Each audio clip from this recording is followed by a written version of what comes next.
So I was in the checkout line at a local hardware store and I saw something I hadn't seen for sale in quite a while, and that's the old Guillow's brand balsa wood airplanes, mostly for young kids. The Jetfire glider. I don't think they probably changed the design on these things in at least half a century. All balsa wood construction, one-piece wing and smoothly shaped body. Simple to stunt, easy to soar, loop, and dive. Huh. International hobby craft in France. That's interesting.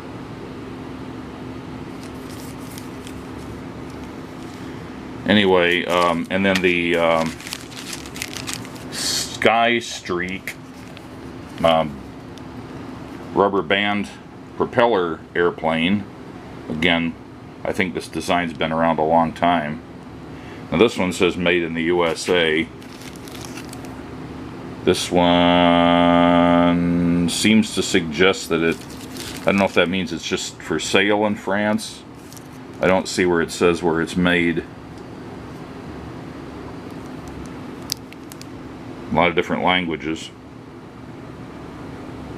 Anyway, I just thought it'd be fun for the cost of a few dollars to relive that experience, which I haven't really had since I was about 4 years old. I think that's about the last time I played with balsa airplanes like this, little ones. So here are the pieces. The already bent balsa wood single piece wing. So it has a built-in dihedral for stability.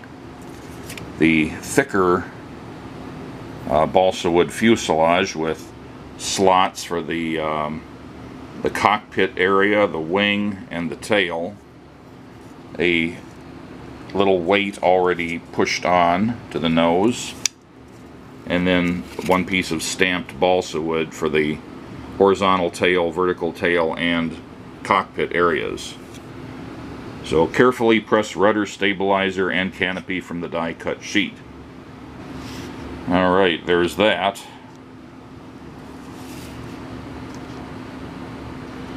Alright, the canopy, the vertical stabilizer, and the horizontal stabilizer, or as they call it, the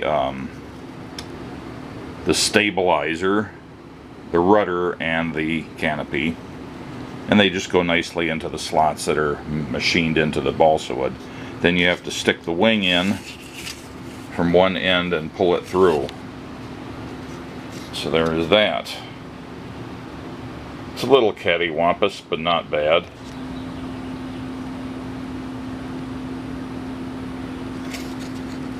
It's not a precision flying instrument.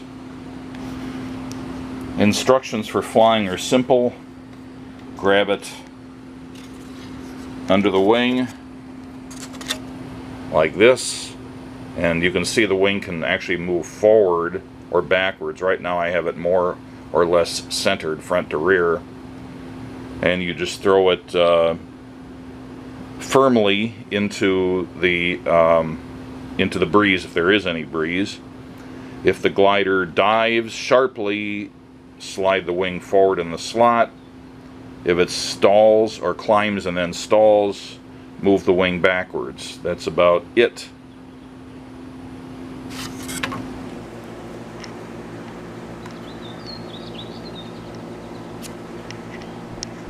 Whoop. So it did climb and stall, so I need to move the wing forwards.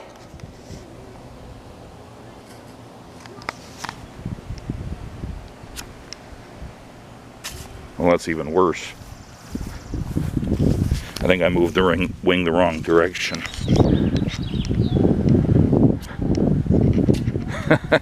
This is about the same kind of results I got when I was a kid.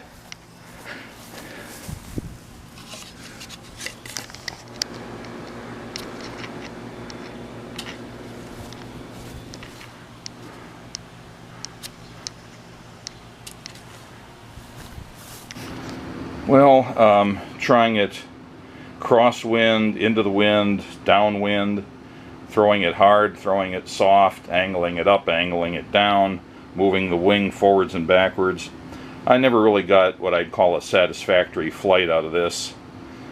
It's obviously easily pushed around by any breeze. It has no surfaces to control or compensate for upsets other than the dihedral and just centering, changing the center of gravity a little bit.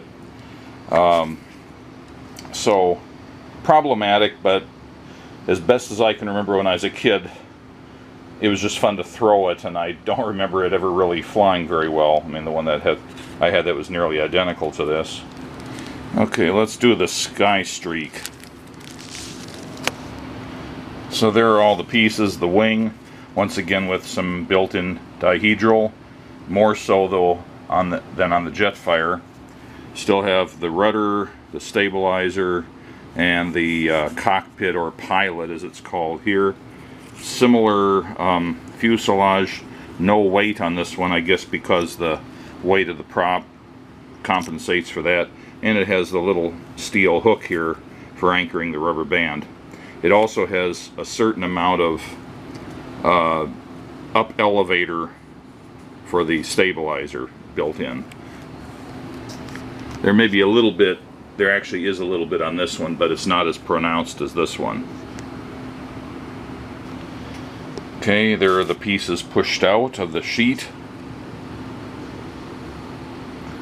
And the assembly, except for the rubber band part, is identical, so I have to push the pieces into the slots. Okay, all those pieces are on, and now the wing has to be slid in sideways. Alright, and there is some allusion to the ailerons here. If the plane dives to the right, warp this edge of the wing down a little bit, and warp this one down if it dives to the left. It also says in the instructions to slip the wing a little bit left or right if it wants to roll off to one side to correct for dives to the left or right. So that's another way to do it besides warping the edge. So there we go. The rubber band's installed.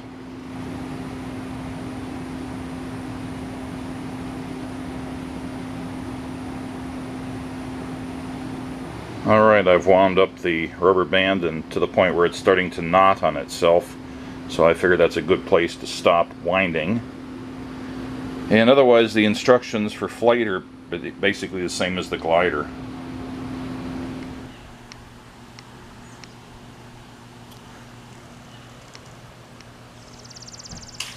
Boom. Well, at least that was a flight.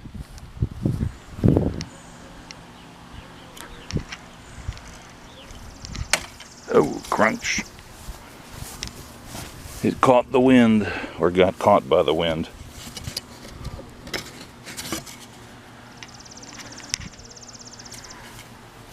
Anyway, I've only shot video on 2 flights, but I've managed a few that were actually better.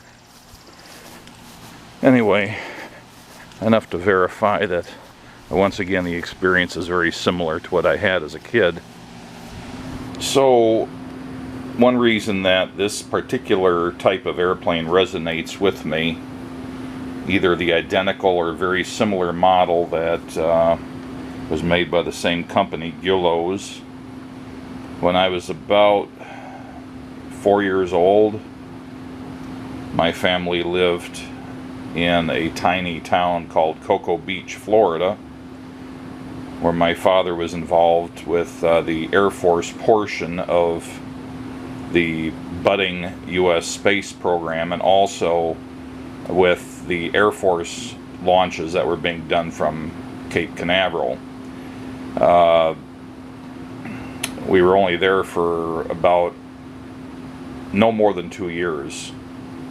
I think we moved there when I was just about 3 years old, and so we were there during my 3rd year and the 4th year, and was just getting started in kindergarten. So you can kind of do the math and figure out approximately when it was. When we moved there, now I haven't done the math, I'm being lazy here, but when we moved there, the first manned launch, Alan Shepard, had just taken place, so from that you can figure it out, I guess.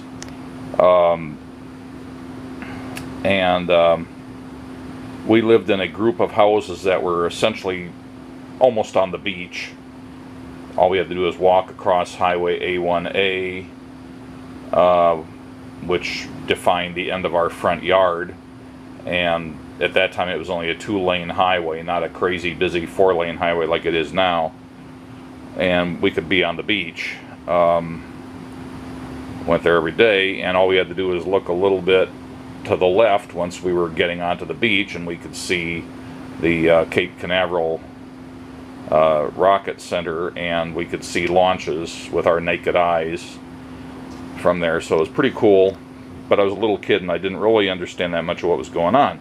But the reason I'm telling that story was I had an airplane like this, and because it was back then and not now, I was allowed to roam the whole neighborhood unattended, just on my own recognizance. And up at the end of the row of houses, the very farthest north end of our housing area, which would have defined the boundary between Patrick Air Force Base and the south end of Cocoa Beach, was a playground, and there were a couple of guest houses there that were used by people who were visiting the Cape, who lived elsewhere.